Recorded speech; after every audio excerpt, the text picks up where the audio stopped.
So, welcome to today's episode of Everyday Alex. And today I want to talk about cultivating an attitude of gratitude.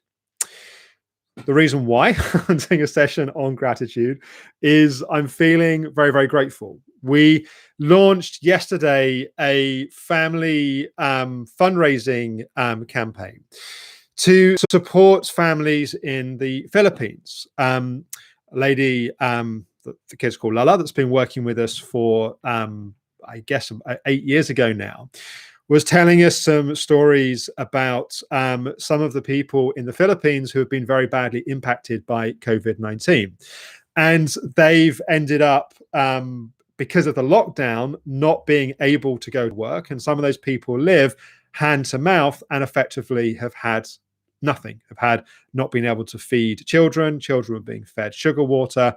And that was obviously deeply upsetting to hear about that and to have a sort of personal connection into some of that. And so we decided to send some money to Lala's cousin, had been, I should say, part of the story, had been using his own money, he and his wife using their own money to go and buy food and milk for some of these families in their community. So we sent some money to help support that.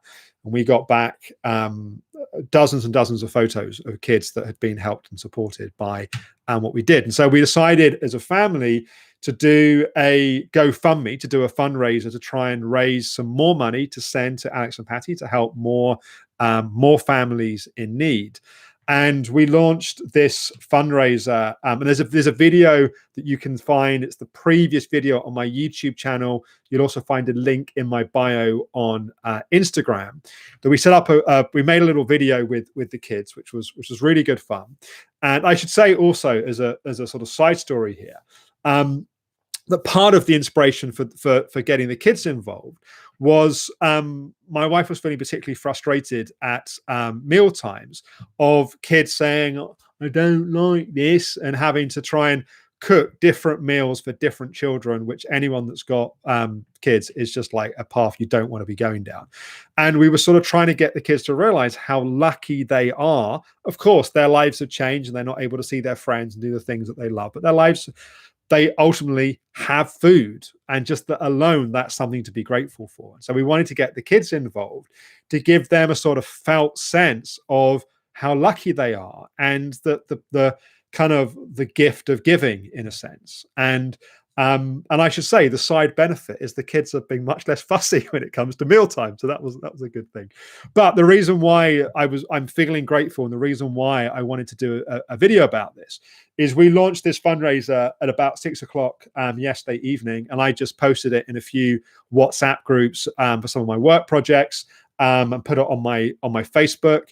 And within a few hours, we hit our target of raising £1,000, which was amazing. And the kids were bouncing off the walls with excitement. Our eldest daughter was refusing to go to bed until we hit the target. And so what we ended up deciding to do, because we hit the target so quickly, we've actually increased the target to £2,500. And at the time of recording, we're a few pounds under £2,000 in almost exactly 24 hours. So I feel very, very grateful for the support. And I know that some of you guys that follow my videos on YouTube have donated. Thank you very much. I really do appreciate it. And because it takes a little bit of time for funds to come through via GoFundMe, it takes sort of 2 to 5 days. I've actually personally advanced the money straight to the Philippines so it can get deployed straight away. So we can kind of, yes, that money's already there and being used. And it sort of got me this, obviously I'm sort of reflecting, and I should say just the feeling that we all felt here last night of just how excited we were and how grateful we felt. And also, in a sense, how loved we felt by our friends and family and community, that people were moved and wanted to do something, and people connected with the kids and with the sort of the story that we were telling. That was really, really kind of, it meant a lot. And I know some people that it gave for them a lot of money, and I really, really appreciate that. But it also got me thinking about how gratitude and what we focus on is also a decision. And it's very easy when we're in a situation which is difficult to focus on the things that we don't have. And I've spoken a lot in different places about the importance of feeling our emotions and owning our emotions. So my focus today on gratitude is not for people to negate their frustrations and their sadness and their disappointments. Those things absolutely have their place and absolutely should be felt. And we sort of get what we focus on. And what's been really interesting, when we went into sort of lockdown, and my wife and I had a number of conversations about how we wanted to sort of steer the family together through it, how we wanted to support the kids through it, how, one of the things we would talk about was they're going to be asked by their children, their grandchildren in decades time, what was it like? Just like, I remember asking my my grandfather, what was it like to be in the Second World War? And, I think the kids will be asked, what was it like to live through 2020 and COVID-19, that we wanted them to talk about it in a way that, was ultimately positive, that we spent great time together as a family and we did these great things. And, and part of this was sort of wanting to deliberately choose to be grateful rather than to focus on the things that we don't have and the frustrations and the pressures and the difficulties, to focus on what we can be grateful for. And I think sometimes focusing wherever we are, there's always, at least, except for one person in the world, there's always someone that's worse off than us. And there's always someone that's better off than us. And obviously these things are subjective in terms of people's experience, but we can choose where we focus.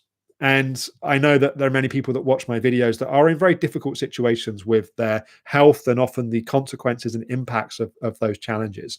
And owning that and processing that, I think, is really important. And there's something about the choice to also be grateful for the things that we do have, and to, in a sense, actively think about those things rather than just taking them for granted. I think one of the things that's happening en masse at the moment is disconnect feeds disconnect. And the more disconnected we get, the more we tend to choose the habits and the behaviors that disconnect us further.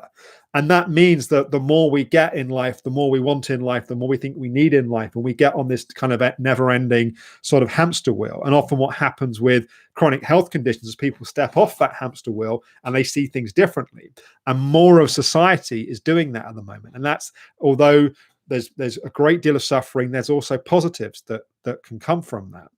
And there's something about stepping back and making the choice to be grateful for what we do have rather than to be focused on what we don't have, and that always trying to get more and wanting more.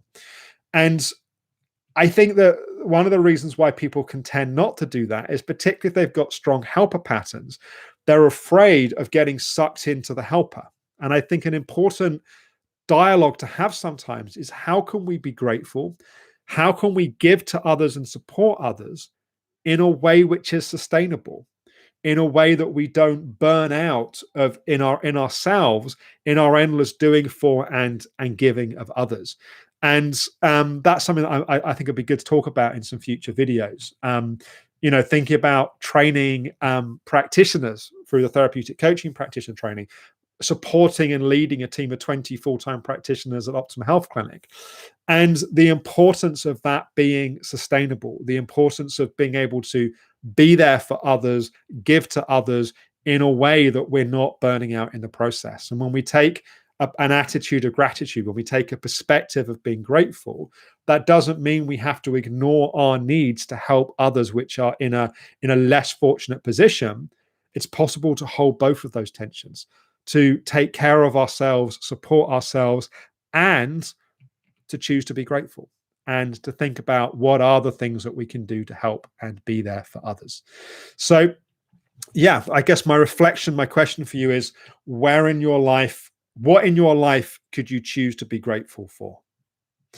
What are the things in your life that even if they might be very small, simple things, that you could choose to be thankful for, to be grateful for, and to make a deliberate choice? And there's fascinating research about how focusing on gratitude changes biochemistry, actually changes what's happening on a cellular level.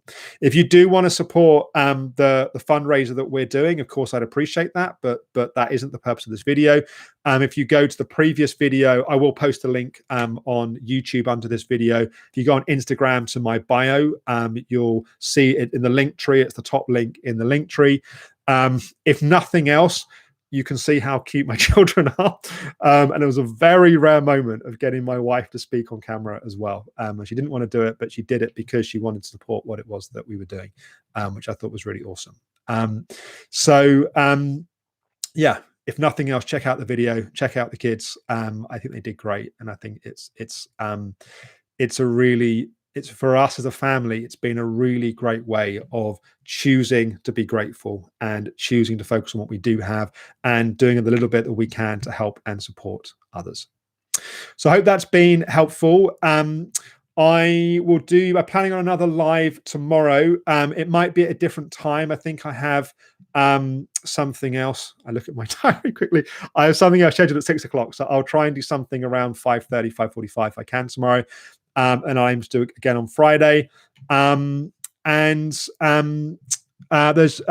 question in Instagram. Do you have any tips for being grateful, staying positive without toxic positivity? Are you repressing important emotions that need to come up? Yeah, I think what I would say is it's possible to hold more than one emotional space at once. So it's possible to feel fed up, pissed off, angry, alone, disappointed, whatever you might be feeling, and at the same time to feel grateful. Those two things don't have to be mutually exclusive. And I'm not talking about forcing yourself into a mindset where you're negating and ignoring what else you're feeling.